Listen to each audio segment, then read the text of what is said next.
El mensaje que Dios tiene para ustedes y para mí es un mensaje que pues debemos de tomar en cuenta todo el tiempo.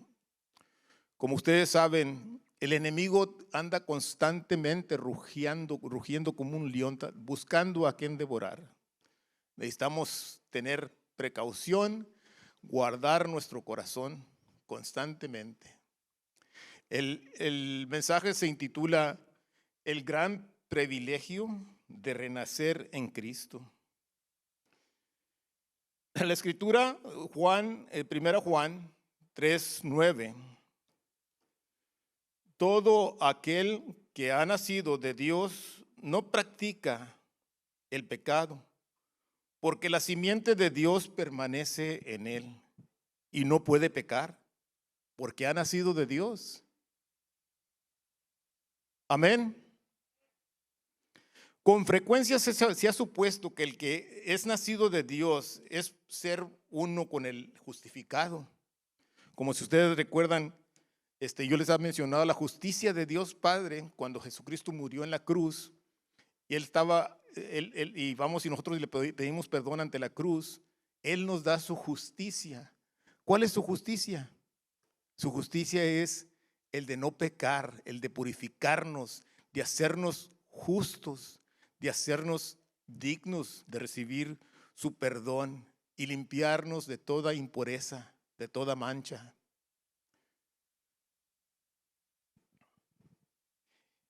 Que el nuevo nacimiento y la justificación son solo expresiones diferentes, que denotan la misma cosa, siendo cierto por una parte que todo el que es justificado es también nacido de Dios, y por otro lado que todo el que es nacido de Dios es también justificado.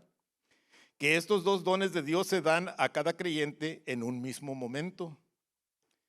En un momento dado, sus pecados son borrados y nace de nuevo en Dios. Pero aunque se admita que la justificación y el nuevo nacimiento son, en cuanto al tiempo, inseparables uno del otro, sin embargo, se distinguen fácilmente, ya que no son lo mismo, sino cosas de una naturaleza muy diferente. La justificación implica no solo un cambio relativo, o sea, va de acuerdo con el nacer de nuevo. El nuevo nacimiento es un cambio real. Dios al justificarnos hace algo por nosotros, al engendrarnos de nuevo, engendrarnos y justifica nuestra justificación, cambia nuestra relación exterior con Dios. O sea, lo que hacemos lo cambia Dios Padre. De modo de que de enemigos nos convertimos en sus hijos. Por el renacer se transforman nuestras almas más íntimas, de modo que de pecadores nos convertimos en santos. Yo sé que cuando le decimos a los que no son de Dios que nosotros somos santos, hay cierta ofensa. Procuremos no hacerlo a boca abierta, decir yo soy santo. Sí somos santos, yo soy santo. ¿Cuántos son santos? Pero no podemos hacerlos con los no cristianos. Necesitamos tener un poco de conciencia con ellos y ser blandos para hablar con ellos, porque de otra manera no nos van a recibir y se van a ir más lejos. Uno nos restaura al favor y el otro a la imagen de Dios. Uno es quitar la culpa y el otro quitar el poder del pecado, de modo que aunque están unidos a través de tiempo, son de naturales completamente distintas. Estamos hablando de la justificación y el nacer de nuevo. El no discernir esto, el no observar la gran diferencia que hay entre ser justificado y nacer de nuevo, ha ocasionado una gran confusión de pensamiento en muchos que han tratado sobre este tema, particularmente cuando han tratado de explicar este gran privilegio de renacer en Cristo para mostrar cómo todo aquel que es nacido de Cristo no comete pecado. Primero, debemos considerar cuál es el significado apropiado de esa expresión, todo aquel que es nacido de Cristo. Y en general de todos los pasajes de las Sagradas Escrituras en que aparece esta expresión, el nacer de Dios. Podemos aprender que implica no solo el ser bautizado. Recuerden que nos vamos a bautizar aquí el próximo domingo. Dije nos vamos a bautizar porque yo estoy pensando venir a bautizarme también nuevamente. O cualquier cambio exterior, sino un muy grande cambio interior, un cambio obrado en el alma por la operación del Espíritu Santo, un cambio en toda la forma de nuestra existencia. Porque desde el momento en que nacimos de Dios vivimos de una manera muy diferente a como lo hacíamos antes. Estamos, así por decirlo, en otro mundo, o en otro otra atmósfera. Ya no somos iguales, entramos a otro mundo. Este fundamento y razón de la expresión es fácil de entender. Cuando experimentamos este gran cambio, se puede decir propiamente que nacemos de nuevo, porque hay una gran semejanza entre las circunstancias del nacimiento natural y la del espiritual, de modo que considerar las circunstancias del nacimiento natural y es la forma más fácil de comprender lo espiritual. El niño que aún no ha nacido existe ciertamente por el aire que respira. A través, pues tenemos el ombligo, ¿verdad? Y es lo que está conectado. Como todo lo que tiene vida, pero no lo siente. Otra cosa, no, se encuentra en un modo sordo e imperfecto. Oye poco, si es que oye algo. Los órganos del oído están todavía cerrados. No ve nada, pues tiene los ojos cerrados y está rodeado de una oscuridad total. Es posible que haya algunos débiles comienzos de vida cuando se acerca el momento de su nacimiento. La hora de su nacer se acerca. ¿Hay algún movimiento consecuente por el cual se distingue de una simple masa de materia, pero no tiene sentidos? Todas sus avenidas del alma están ahora completamente cerradas aún. Pero por consciente que sea, no tiene relación con este mundo visible, no conocimiento, no hay concepción o idea de las cosas que ocurren en él. La razón por las que todavía no ha nacido es completamente extraño. No es completamente extraño. No es porque esté lejos, está cerca. El aire lo rodea por todos lados, en parte porque no tiene esos sentidos que todavía no están abiertos en su alma, por los cuales le es imposible captar el mundo material, y parte porque hay un velo en los ojos, así como Pablo le pasó, y espeso entre esos sentidos a través del cual no puede discernir nada. Dije como a Pablo le pasó, como a cada uno de nosotros nos ha pasado. Tenemos un velo que no nos deja ver las cosas como espirituales. Pero tan pronto como el niño nace en este mundo, su existencia es muy diferente. Ahora tiene el aire que le rodea y se le vierte en él por todas partes, tan rápido como él lo respira, alternamente para sostener la llama de la vida. Suspiré por dentro porque esa es la parte que Dios quiere, que el aire que Él nos da, el soplo de aire que Él nos da, nosotros lo debemos de alternar, lo debemos de retornar hacia Él. Dios Padre, te bendigo. Eso es lo que quiere Dios Padre constantemente. El aire no nos lo da Diokis. Él lo quiere para hacer adoración a Él y alabarle a cada momento. Y de allí surge un continuo aumento de la fuerza, del movimiento y de la sensación. Todos los sentidos corporales están ahora despiertos. Sus ojos se abren ahora para percibir la luz, la cual fluye silenciosamente sobre sus ojos. Se descubre no solo a sí mismo, sino una infinita variedad de cosas que antes desconocía por completo. Sus oídos se destapan, cada sentido empieza a trabajar. Cuando digo sentido, no es sentido como el probar, el oler, el ver, de esa manera. Y por esas entradas al alma, teniendo una relación abierta con el mundo visible, adquiere más y más conocimiento de las cosas sensibles y de todas las cosas que están bajo el sol. Lo mismo sucede con el que nace de Dios. antes de que se produzca ese cambio grande que existe por Dios, a quien todos los que tienen vida viven y se mueven y son. No es sensible a Dios, no siente, no tiene conciencia interna de su presencia, no percibe ese aliento divino sin el cual no puede existir ni un momento. Tampoco es sensible a ninguna de las cosas de Dios, no causan impresión en su alma. Dios lo llama continuamente desde lo alto, pero él no oye. Sus oídos están cerrados. De modo que la voz encantadora de Dios se pierde para él. No ve las cosas espirituales de Dios, los ojos de su entendimiento están cerrados. La oscuridad cubre toda su alma, rodeándole por todas partes. Es cierto que puede tener algunos débiles señales de vida, algunos pequeños comienzos de movimiento espiritual, pero todavía no tiene sentidos espirituales capaces de discernir objetos espirituales por consciente que sea.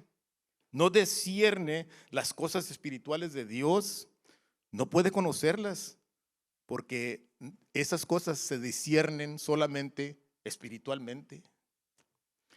Por lo tanto, apenas tiene conocimiento del mundo invisible, ya que apenas tiene relación con él.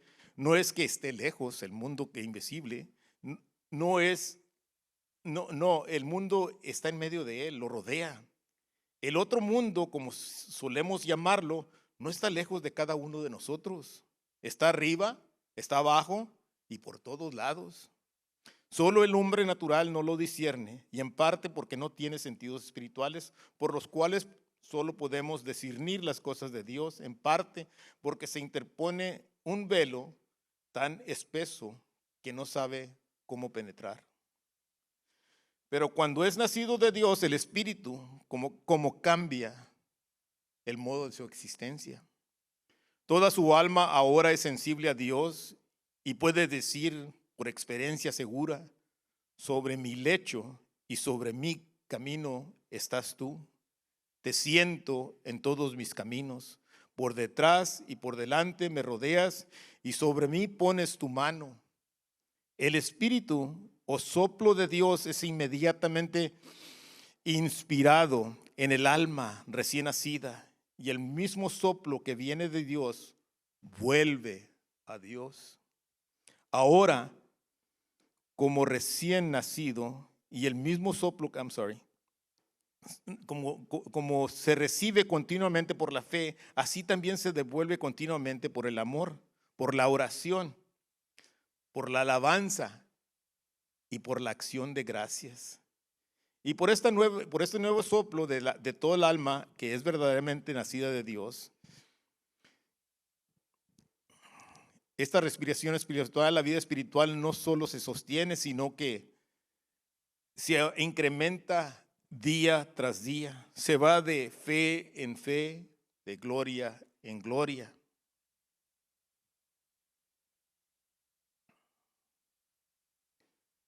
El movimiento y la sensación, todos los sentidos del alma ahora están despiertos y son capaces de discernir entre el bien y el mal.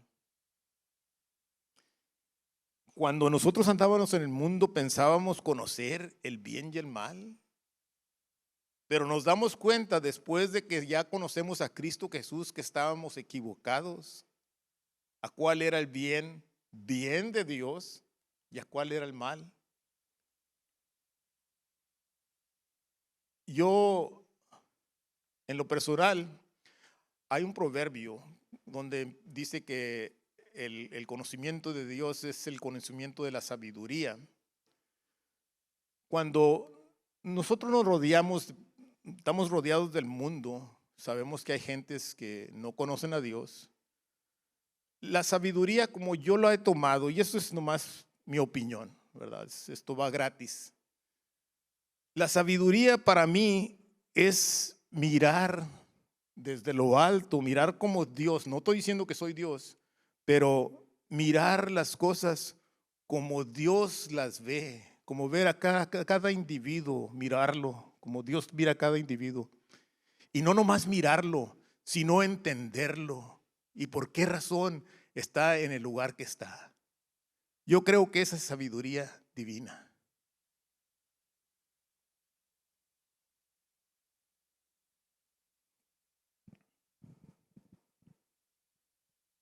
Los ojos de su entendimiento están ahora abiertos y él ve al que es invisible.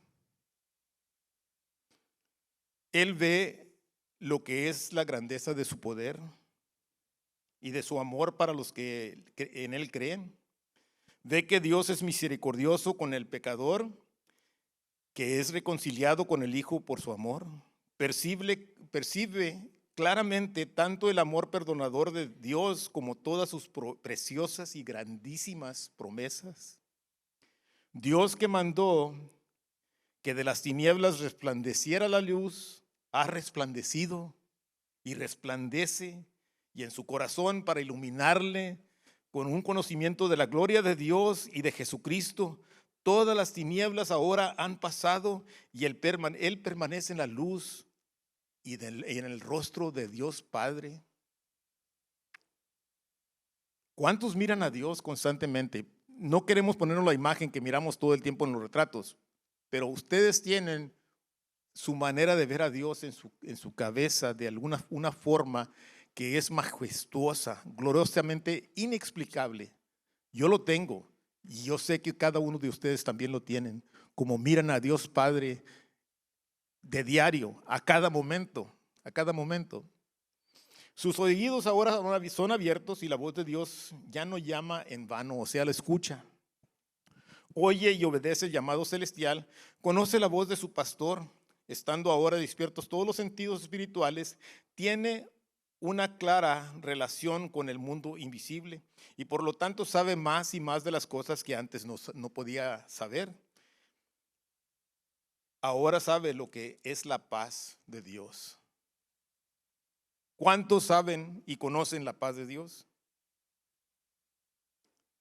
Es algo que yo no lo podía entender antes. Yo no podía entender esa situación porque no lo miraba. Y también el gozo del Espíritu Santo. Este gozo que siento yo, el mundo no me lo da. Y como no me lo da, no me lo puede quitar. Amén. Y también cuál es el amor de Dios que es derramado en el corazón de los que creen en Él por medio de Jesucristo. Así quitado el velo que antes interrumpía la luz y la voz, el conocimiento y el amor de Dios, el que nace del Espíritu, habitando en el amor, habita en Dios y Dios en él. Habiendo considerado el significado de la expresión, todo aquel que es nacido de Dios, queda en segundo lugar preguntar en qué sentido no comete pecado. ¿En qué sentido no cometemos pecado? Ahora bien, alguien que es nacido de Dios, como se ha descrito anteriormente, que continuamente recibe en su alma el aliento de vida de Dios, la influencia de la gracia del Espíritu Santo y continuamente lo devuelve, uno así lo cree y ama y que por la fe percibe los continuos actos de Dios en su espíritu y por una especie de reacción espiritual devuelve la gracia que recibe y en insensate amor, o sea, sin cesar amor, alabanza y oración, no solo no comete pecado, mientras se conserve así, nuevamente, mientras que se conserve así, sino que mientras esta simiente permanezca en él, no puede pecar porque es nacido de Dios. El pecado exterior, de acuerdo con la claridad de la palabra, es una transgresión real y voluntaria de la ley revelada y escrita de Dios, de cualquier mandamiento de Dios reconocido como tal en el momento en que se transgrede, pero todo aquel que es nacido de Dios mientras permanece en la fe y en el amor y en el espíritu de oración y acción de gracias, no solo no comete pecado, sino que no puede cometerlo. ¿Cuántos están de acuerdo con lo que acabo de decir? No podemos cometer pecado. Empezamos, ahorita comenté yo acerca de lo que mirar las cosas como Dios las ve. Dios odia el pecado. ¿Quiere decir que yo también debo odiar el pecado como Dios lo odia?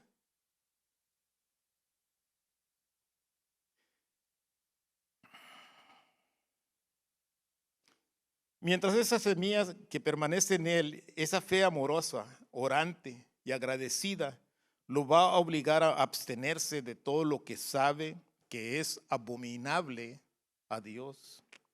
Es evidente, de hecho, que aquellos de quienes no podemos negar que han nacido verdaderamente de Dios, hablando el Espíritu de Dios en su palabra, nos da este testimonio. Sin embargo, no solo podían cometer pecado, voy a hablar de ciertas personas en la Biblia, sino que lo cometieron, incluso el pecado grosero y externo. Transgredieron las leyes conocidas de Dios, hablando o actuando lo que sabían que él había prohibido. David fue incuestionablemente nacido de Dios, o alguna vez fue ungido rey sobre Israel, sabía en quién había creído, era fuerte en la fe, dando gloria a Dios. Del Señor dijo en el Salmos 23, el Señor es mi pastor, nada me faltará. En campos de verdes pastos me hace descansar, me lleva a arroyos de aguas tranquilas, me infunde nuevas fuerzas y me guía por el camino correcto para hacer honor a su nombre. Aunque deba yo pasar por el valle de sombrío, no temo sufrir daño alguno porque tú estás conmigo. Con tu vara de pastor me infundes nuevo aliento, me preparas un banquete a la vista de mis adversarios. Derramas perfume sobre mi cabeza y me colmas de bendiciones. Sé que tu bondad y tu misericordia me acompañarán todos los días de mi vida y que en tu casa, Señor, viviré por largos días. Estaba lleno de amor. Era alguien que constantemente iba detrás del corazón de Dios. Así es como Dios lo describió en la Escritura. Tal que a menudo le obligaba a gritar, te amaré, oh Señor, fortaleza mía. En Salmos 28, Señor, tú eres mi roca, a ti clamo, no te apartes de mí, de lo contrario seré como los que bajan al sepulcro. Era un hombre de oración, derramando su alma ante Dios en todas las circunstancias de la vida y abundante en alabanzas y acciones de gracias. No le faltaba lo que acabamos de explicar. En el Salmo 34:1, bendeciré al Señor en todo tiempo, su alabanza estará siempre en mi boca. En Salmo 118:28 nos dice, tú eres mi Dios y siempre te alabaré, siempre, Dios mío, exaltaré tu nombre. Y sin embargo, tal hijo de Dios podía y cometió pecado. Sí, los horribles pecados de adulterio y asesinato. En otra ocasión ajena, después de que el Espíritu Santo fue dado a mayor medida, después de que la vida y la inmortalidad fueron reveladas por el Evangelio, tenemos ejemplos del mismo tipo melancólico, que sin duda también fueron escritos para nuestra instrucción. Todo el libro, toda la Biblia es de instrucción. Así, el que probablemente por vender todo lo que tenía y traer el precio para aliviar el alivio de los hermanos pobres, fue apodado por los mismos apóstoles Bernabé, es decir, el hijo de consolación. En Hechos 4, 36, 37, fue así como José, un levita de Chipre, a quien los apóstoles apodaban Bernabé, que significa hijo de consolación, vendió un terreno de su propiedad y entregó a los apóstoles el dinero de las ventas. Bernabé fue quien fue tan honrado en Antioquía, como para ser seleccionado con Saulo entre todos los discípulos para llevar su auxilio a los hermanos en Judea. En Hechos 11, 29, 30, entonces los discípulos acordaron socorrer a los hermanos que vivían en Judea según lo que cada uno tuviera, y por medio de Bernabé y Saulo enviaron ayuda a los ancianos.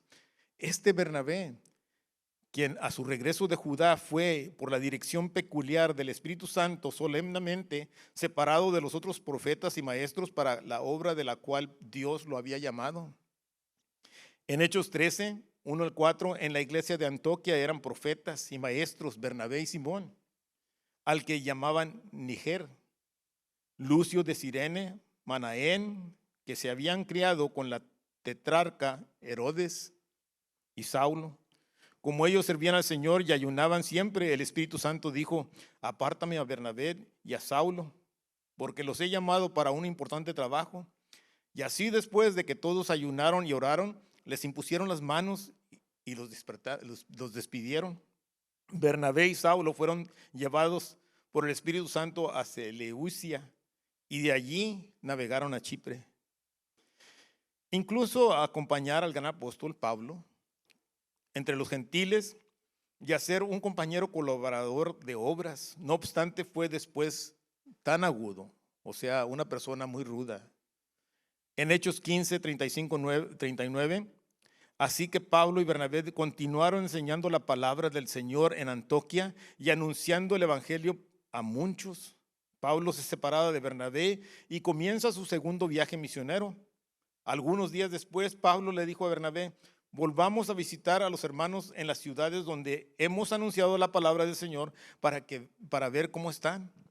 Bernabé quería que los acompañara Juan, este es Juan Marcos, que también era conocido como Marcos, pero Pablo no estuvo de acuerdo porque Juan se había separado de ellos en Panfilia y no había trabajado con ellos. Tan grande fue el desacuerdo entre ellos que terminaron por separarse.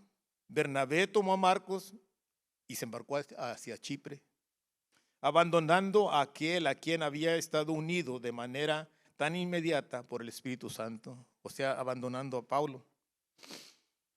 Un ejemplo más asombroso que estos es dado por San Pablo en la epístola a los Gálatas, cuando Pedro, el anciano, el celoso, la mano derecha de Jesucristo, el primero de los apóstoles, uno de los tres más altamente favorecidos por el Señor, vino a Antioquía. Dijo Pablo, y lo enfrenté a su cara, porque tenía que ser visto culpable. Antes de lo acertado por Santiago, comía con los gentiles, los paganos convertidos a la fe, como habiendo sido enseñado peculiarmente de Dios, que no debía llamar a nadie común o inmundo. En Hechos 10:28 nos relata esta historia. Entonces les dijo: como ustedes ahora saben, para un judío es muy repugnante juntarse o acercarse a un extranjero, pero Dios me ha hecho ver que no puedo llamar a nadie común o impuro. En Gálatas fue donde Pablo enfrentó a Pedro. En Gálatas 2, 11, 15.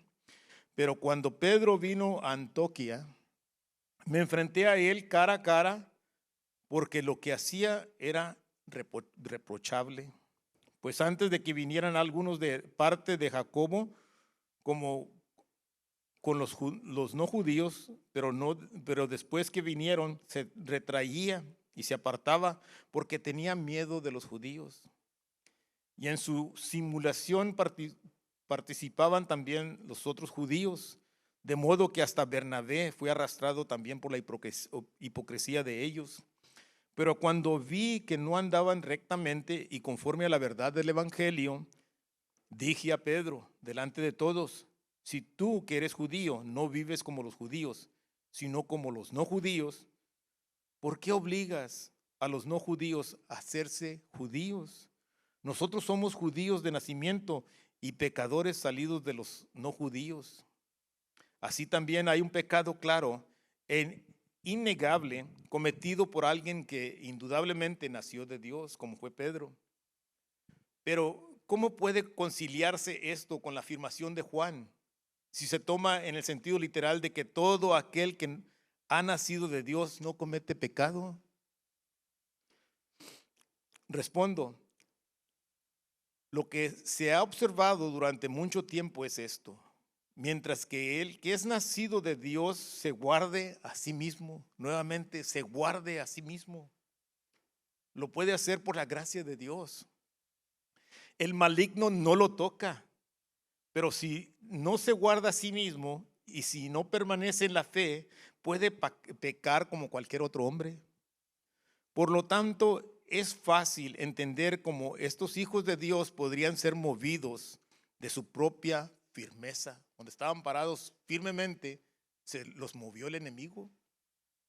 Y sin embargo, la gran verdad de Dios declarada por el apóstol Pablo permanece firme e inmovible, inconmovible. No se guardó a sí mismo por esa gracia de Dios que le era suficiente. Cayó paso a paso, primero en pecado negativo, o sea, pecado interno, no despertando el Espíritu Santo que estaba en él, no velando en oración, no prosiguiendo a la marca del premio de su supremo llamamiento,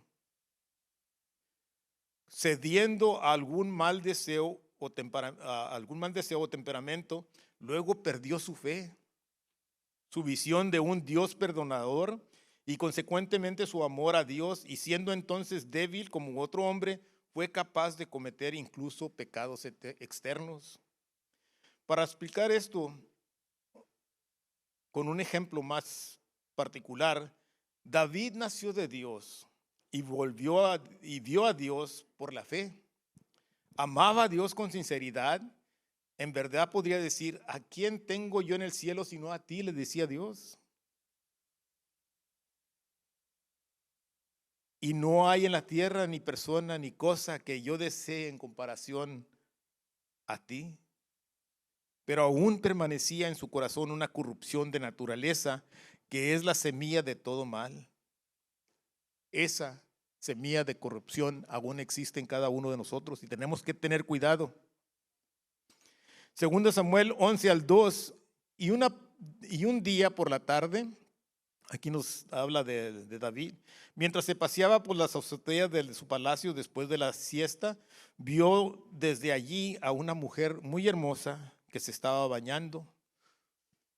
David probablemente estaba alabando a Dios, a quien amaba en su alma. Recuerden que Dios con cada uno de nosotros es constante. Es constante, no hay manera de que haya una abertura allí, no debemos de dejar una abertura allí.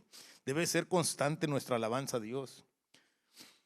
Cuando miró hacia abajo y vio a Betsabe, sintió una tentación, un pensamiento que atendía al mal.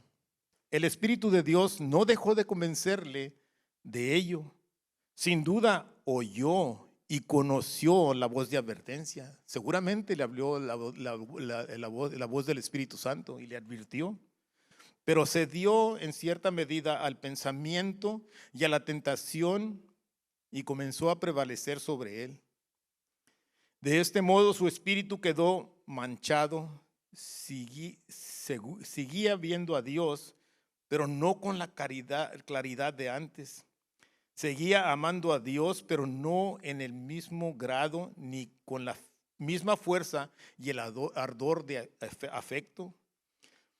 Sin embargo, Dios volvió a examinarle, aunque su espíritu estaba afligido y su voz, aunque cada vez más débil, seguía susurrándole: el pecado está a la puerta.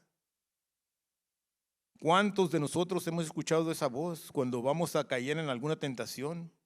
El pecado está a la puerta.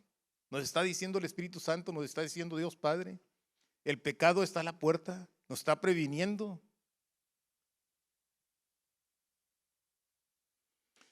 Mírame a mí, dice Dios Padre, y sé salvo.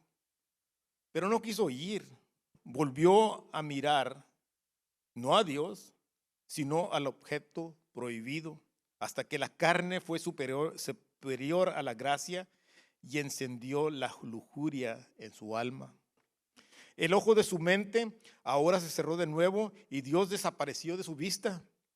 La fe, la relación divina y lo sobrenatural que con Dios y el amor de Dios cesaron juntos. Entonces se precipitó como un caballo a la batalla y sabiendo cometió el pecado exterior. Aquí vemos el incuestionable progreso de la gracia al pecado.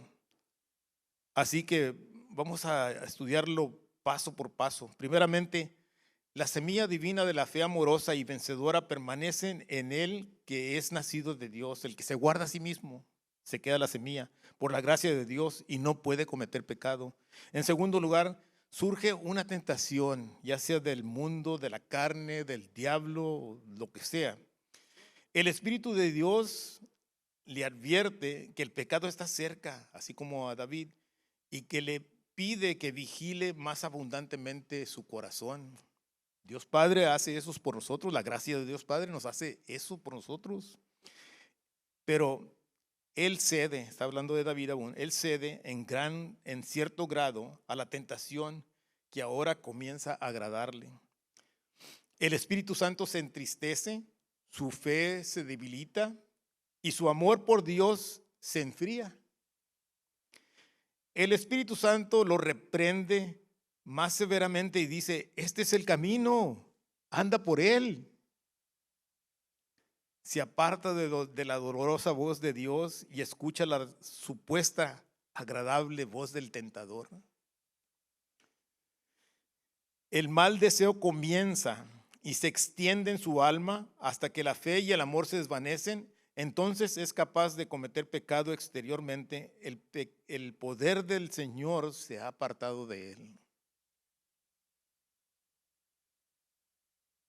Es interesante conocer y saber, y por eso les digo que el discernimiento, la obediencia a Dios, la sabiduría que Dios nos da, es conocer. ¿Recuerdan que estaba platicando hace rato de entre el mal y el bien? El bien y el mal. Es necesario discernir claramente el bien y el mal para estar alertas, para estar al tanto de cuando el enemigo quiere tocarnos. Es necesario estar constantemente en alabanza, lo que hacemos aquí, adoración, estar en gratitud con Dios Padre y amarlo con toda nuestra alma, fuerza, mente y corazón. Es constante, tiene que ser constante. No puede ser que un ratito voy a amarlo a Dios Padre y después no. Debe ser constante, a cada momento, a cada suspirar de aire, porque ese aire nos lo da Dios Padre y nosotros se lo regresamos para atrás en adoración. Es necesario hacerlo. Para explicar esto con otro ejemplo, el apóstol Pedro estaba lleno de fe y del Espíritu Santo y conservándose así, tenía una conciencia sin ofensa para con Dios y para con los hombres. Andando así con sencillez y sinceridad piadosa, antes de que la verdad viniera por parte de Santiago, él comía con los gentiles, sabiendo que lo que Dios había limpiado no era común ni inmundo. Pero cuando llegaron, surgió en su corazón la tentación de temer a los de la circuncisión, o sea, a los hebreos, a los judíos. Y consideró el favor de los hombres más que la alabanza a Dios. Fue advertido por el Espíritu Santo que el pecado estaba cerca, sin embargo se dio a él a cierto grado incluso el temor pecaminoso del hombre, y su fe y amor se debilitaron por partes. Dios lo reprendió nuevamente por dar lugar al diablo.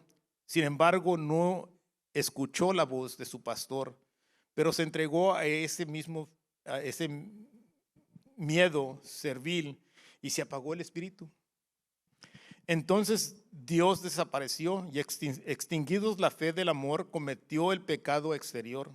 No andando rectamente, no conforme a la verdad del evangelio, se separó de sus hermanos cristianos y por su mal ejemplo,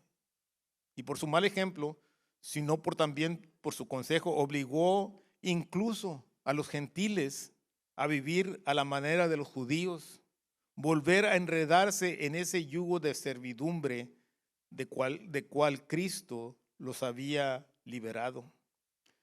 Una oración que es necesario que hagamos todo el tiempo: ayúdame, Dios Padre, para no hacer caer a los demás o que tropiece a alguna otra persona.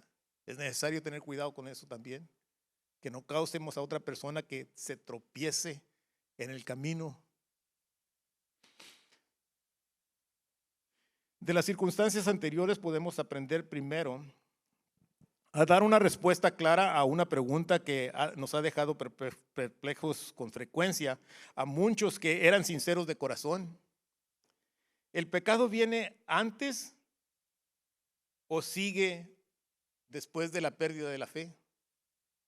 ¿Un hijo de Dios primero comete pecado y después pierde su fe? ¿O pierde su fe primero antes de que pueda cometer pecado?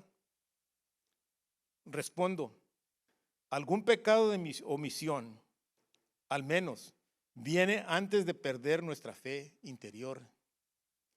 Pero la pérdida de la fe viene después de cometer el pecado. O sea, les estaba diciendo que una vez que somos nacidos, vamos de fe en fe, de fe en fe, de gloria en gloria. ¿Qué pasa cuando pecamos? Nos regresamos de la gloria a gloria, de fe a fe, y estamos otra vez de nuevo donde empezamos. Necesitamos continuar y seguir la meta que tenemos enfrente, de llegar a la gloria. Y como les comenté en un tiempo, no queremos llegar como los beisboleros que llegan a home plate resbalándose. Queremos llegar corriendo parados. No tenemos necesidad de andar resbalándonos a home plate.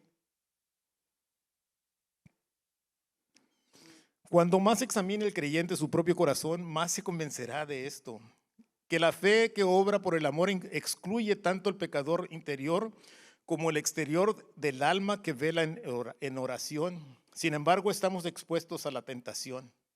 Estamos expuestos a la tentación. ¿Cuántos dicen amén? Esto es cierto.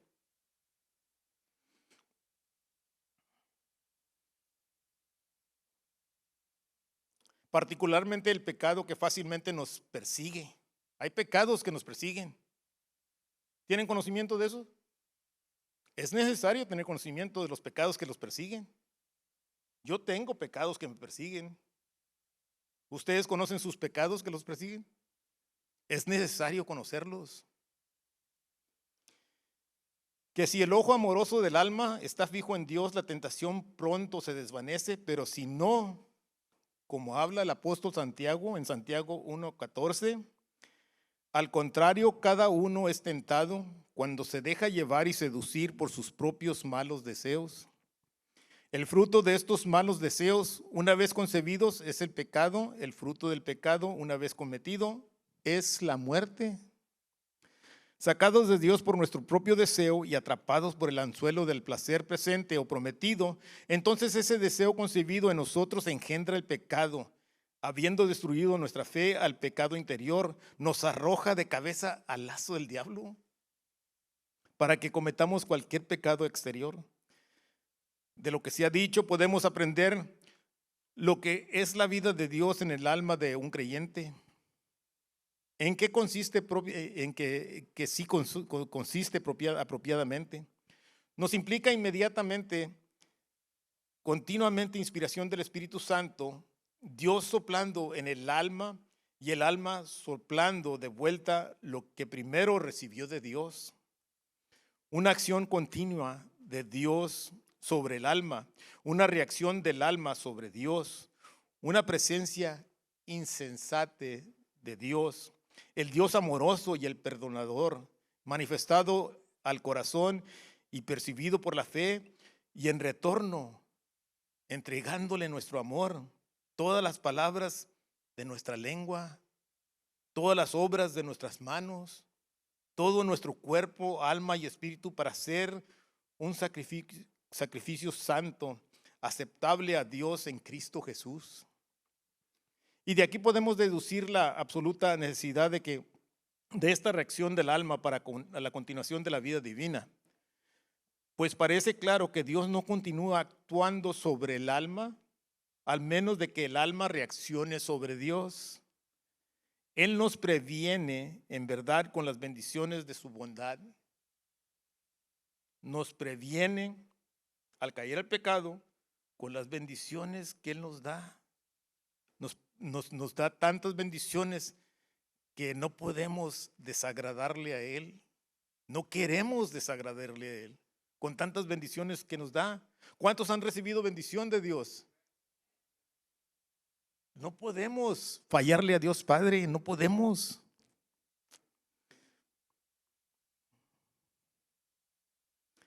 Él nos previene en verdad con las bendiciones de su bondad. Él nos ama primero y se manifiesta en cada uno de nosotros. Pero si no amamos al que nos amó primero y si no escuchamos su voz, si apartamos de Él nuestra mirada y prestamos la atención a la luz que derrama sobre, y no prestamos atención a la luz que derrama sobre nosotros, su espíritu no luchará siempre. Se retirará gradualmente y nos dejará en la oscuridad de nuestro propio corazón. ¿Cuántos han visto personas que estaban bien arraigadas con Dios, así como David, y cayeron en la tentación?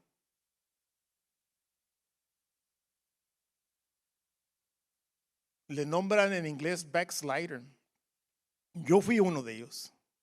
Y me imagino que aquí hay, bueno, a lo mejor no hay, aquí hay gentes que hayan sido un backslider en algún tiempo. ¿Verdad que no? Es que dejamos caer nuestra guardia, nuestra bandera de Dios. ¿Recuerdan cuando caminamos aquí bajo la bandera? Estamos bajo la bandera de Dios. Pero ¿qué tal si los que caminamos afuera de la bandera de Dios nos pasa esa situación de caer en el pecado? Nos pasa la situación de cometer lo que es abominable ante Dios, lo que no es agradable a Dios. Aprendamos por último a seguir aquella dirección del gran apóstol que nos dice en Romanos 12:16: vivamos como si fuéramos uno solo. No seamos altivos, sino juntémonos con los humildes. No debemos creernos más sabios que los demás. Temamos al pecado más que a la muerte o al infierno.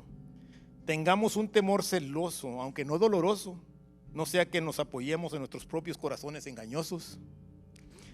El que está firme, mire que no caiga.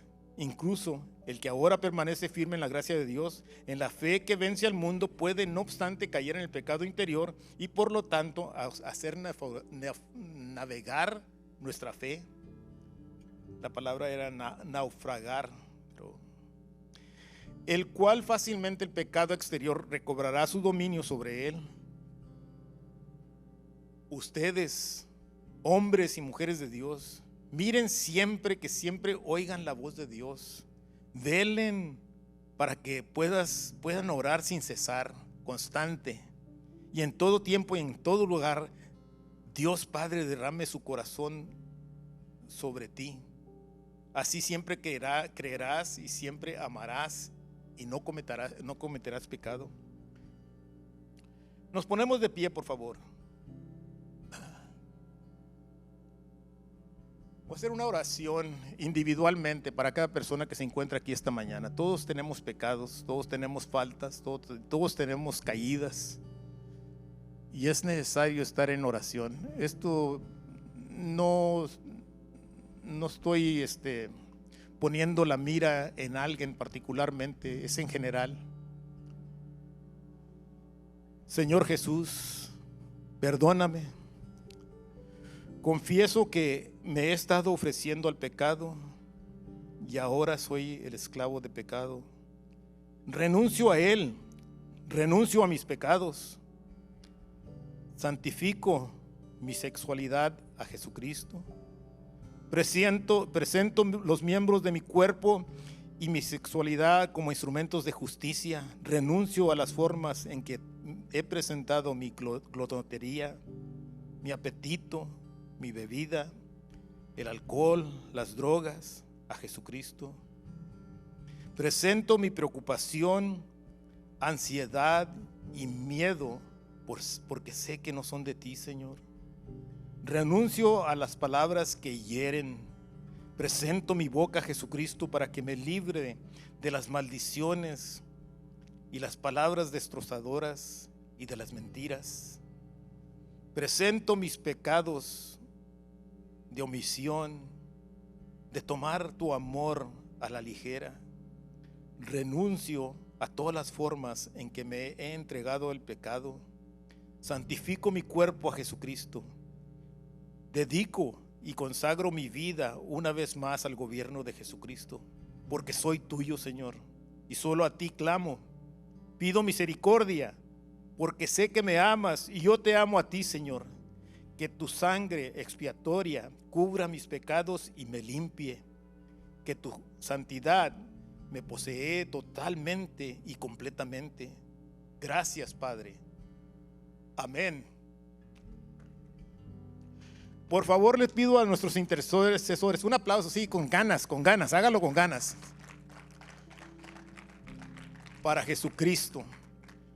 Por favor, le pido a nuestros intercesores presentes que vengan al frente.